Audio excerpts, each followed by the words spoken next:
On April 1st, 1898, a little boy was born in New York City that was named William James Sidis.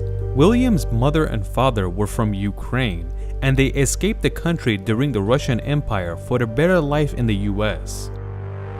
When William's parents get to the United States, they do not speak English, but his father is so determined to teach him everything possible that he begins to study English just for his son. William's father basically had a plan to raise his son in a strategic way, in a way that no one has ever done before. From day one, he would be taught. William's father also believed that intelligence is not genetics whatsoever. It's the way you're raised. So by doing this, he wanted to maximize the potential of his brand new son. Like for example, one of the things his father would do is instead of feeding the child, they would put the food in front of him with the spoon right next to it and see what happens. He'll eventually get very hungry and start eating, right? William wasn't even 1 year old, but he was learning English and Russian. And that's not only speaking, he was learning to read and write with it as well. William was very gifted because from a very early stage, any word his father would show him, he would memorize it and never forget how it's spelled. Which is why when he's only 8 years old, he already knows how to read, speak, and write 8 different languages. The languages are English, Russian, Latin, Greek, German, Hebrew, Turkish, French, and Armenian. Basically, William didn't have any time to play or hang out with other kids because all the time it was time to learn.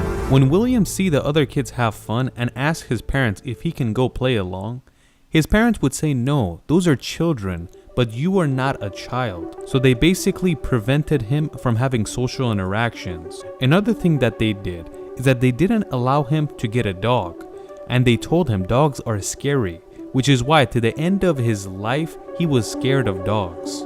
The most interesting part is that William finished his elementary school in 1 year and an unbelievable 6 weeks for his middle school and high school.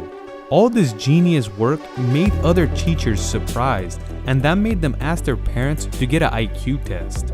They did all types of IQ tests, and the test range was between 250 to 300 IQ. For reference, Albert Einstein has an IQ of about 160, so William was truly on a different level. This is when William started making the news. William wasn't treated very well at an early age. He wasn't even allowed to hang out, so he was bullied constantly. The newspapers didn't hold back either. They called him one of the smartest human beings on earth, but they told him he's a freak or he's extremely weird. They didn't say that it was his parents' fault that he was kind of odd because he didn't have a lot of social interactions. The worst thing is William would read these newspapers and get even more upset. And that's the reason since the age of 10, he hated crowds and hanging around people. When the news of William makes it around the United States, one of the places that reaches it is Harvard University, and they basically give William a full scholarship to study there. Even though William himself did not want to go to college to hang around more people, his parents forced him to do so because Harvard is the greatest college in the world, and they were not gonna turn down a scholarship.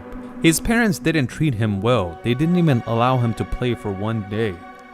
His teachers didn't treat him well. The newspapers didn't treat him well. And Harvard University wasn't gonna treat him well either. He was only 11 years old when he entered this college, while the other students are all above the age of 18. So not only is he not fitting in, the other students are making fun of him because he's still a kid. Eventually, William graduates with a degree in mathematics, and one of the very first things he writes is that he wants to live a perfect life. And a perfect life means living alone. Another interesting thing he wrote in college is a form of government that he created himself. It was called Hesperia. The constitution of this form of government consisted of taking an IQ test for a citizenship. Another thing is that there was no such thing as getting married, relationships, or love. You can have sex and have children, but the daughters have to be raised by the mothers, and the sons have to be raised by the fathers. Even though it was William's father's idea to raise him this way and engineer him in a way where he's the smartest man in the world, it was his mother that was very hard on him and put a lot of pressure on him. So he thought that mothers aren't good for raising sons. Just like we said, William graduated with a degree in mathematics, and he was a genius in mathematics because he would solve the most complex problems in his head without writing it down. But he hated mathematics with a passion because he was taught that by force, and he hated every ounce of it. When William is only 19 years old, the year is 1917, and US has entered World War I, which is why William gets drafted into the army. He immediately denies the war and says, "I'm not gonna go fight for anyone just for their profit." So he was extremely anti-war, which is why he gets arrested. But only a few months later, the war is over and they eventually let him go.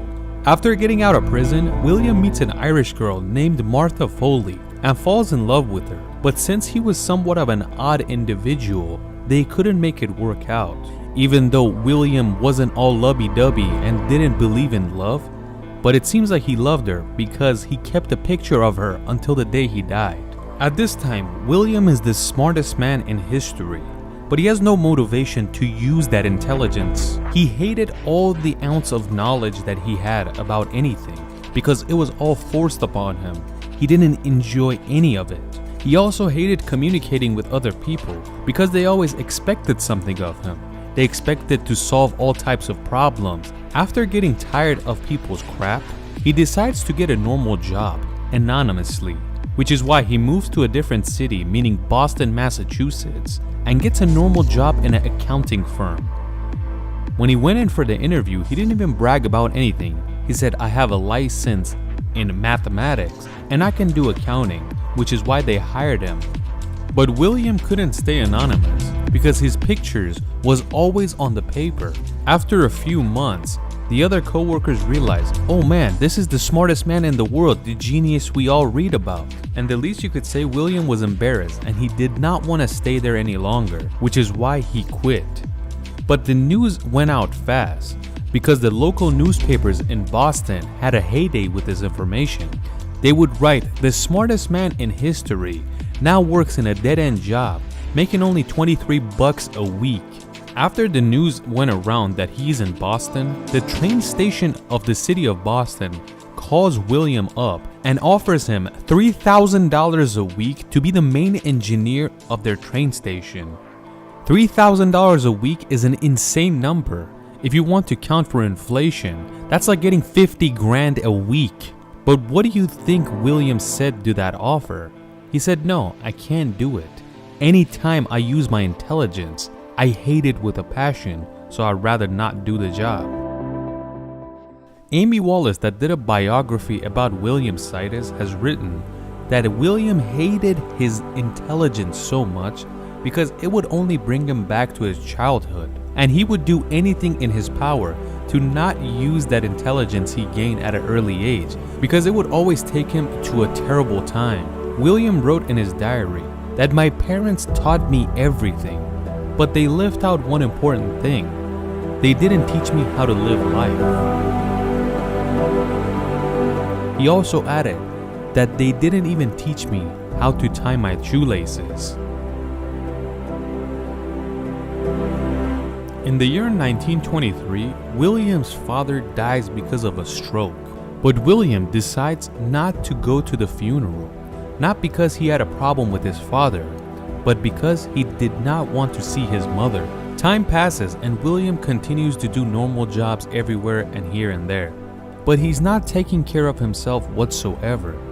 He's not brushing his teeth, he's not taking showers, and he's not even going to the doctor, which is why when he reaches age 40, he has terrible blood pressure, and it's getting to a point where it's getting dangerous. The high blood pressure causes him to have a stroke at a very early age, but that does not kill him. And eventually, a few months after that, at the age of only 46 years old, he dies because of pneumonia. He wrote that he wants to be buried right next to his father, which is why his grave is right next to him. The smartest man in the world, the highest IQ, graduated from the greatest college in history. If you want to name all those things, it's endless. but a sad life. What do you guys think? Do you think it was his parents' fault? The public's fault? Some experts say you can't put a blame on his parents or the love of his life, but it was the public that put a whole lot of pressure on him and made him end up like this.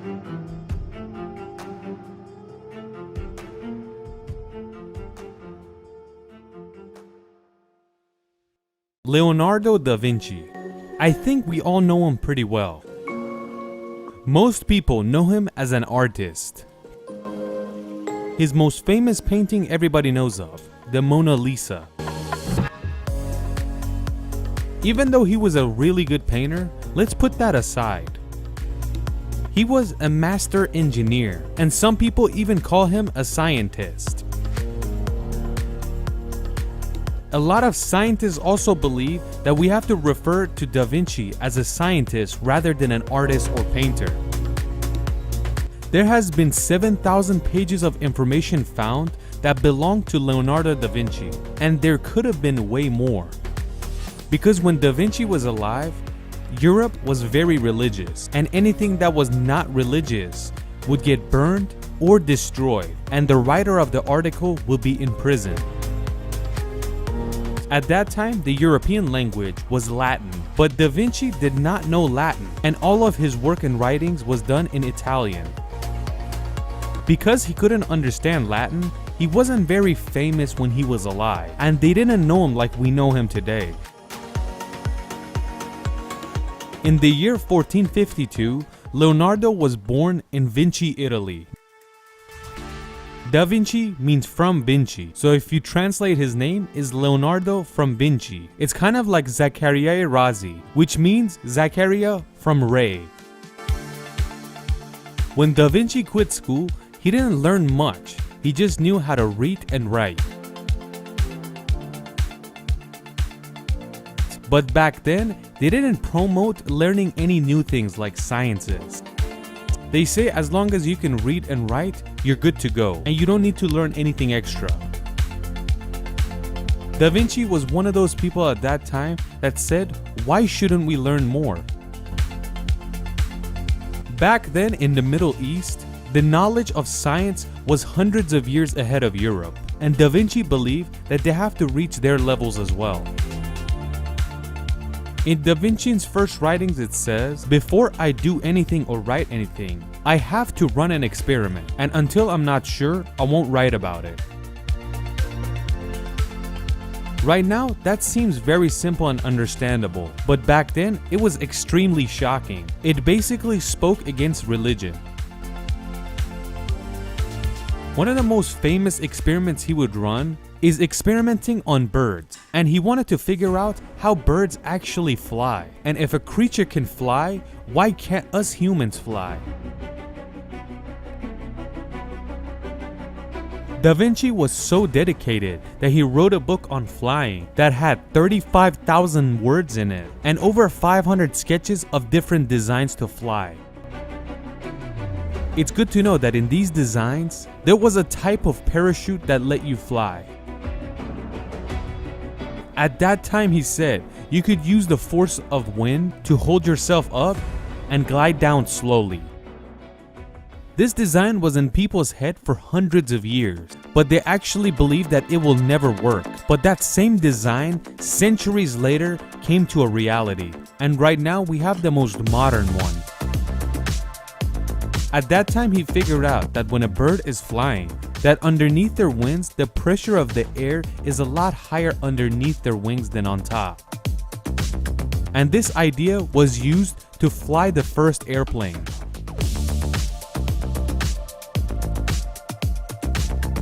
He would even design different types of bridges that could not be built at that time, but he would still design them, and he didn't have modern tools to build it. All of Da Vinci's design was pretty much ahead of its time. Either like the parachute, they never thought about it, or it was designs that it came out very expensive and they would never execute it. He was so obsessed with science that he would ask people around him to give your dead ones to me, and I can run experiments and figure out how they died. Most of them didn't give the body, but throughout his life, he worked on 30 dead bodies, and he did all types of experiments on those bodies. He would draw the body parts that he would find out, and back then, they had no idea how, like, for example, bones look like. He even has writings on how the heart actually works, and they would make fun of him back then. By injecting different liquids through the heart, he would notice how the blood works throughout the heart, and he actually wrote it out. And eventually, in the 20th century, they realized that Da Vinci was right all along.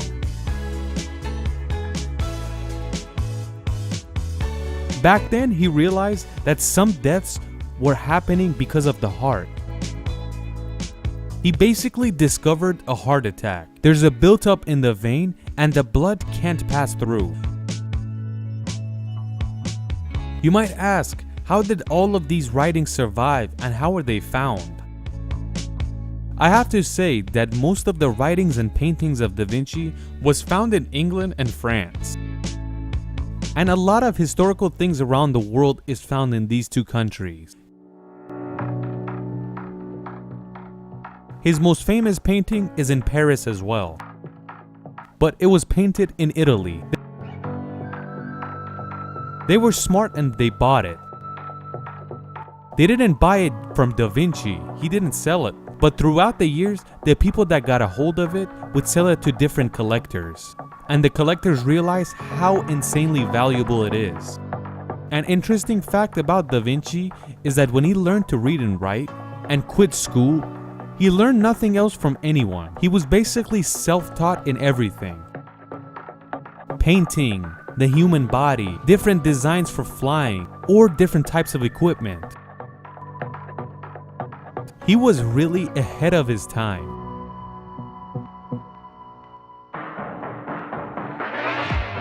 In one of his writings, he says that music is connected to the soul, and it's kind of an art form for the ears.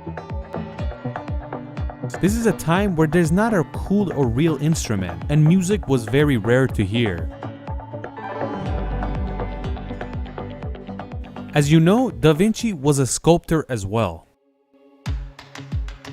One of the sculptures he makes is a giant horse. The statue was 25 feet, and he was working on it for 17 years. But when the French army invaded Italy in the year 1499, they destroyed the sculpture, and that was when Da Vinci was still alive and he witnessed it. If you've seen our video about using 100% of our brain, Da Vinci is a good example for that. He basically built his brain one step at a time, and whatever task he tackled, he became a genius at it. And that's at that time. So if you want it, you'll do it.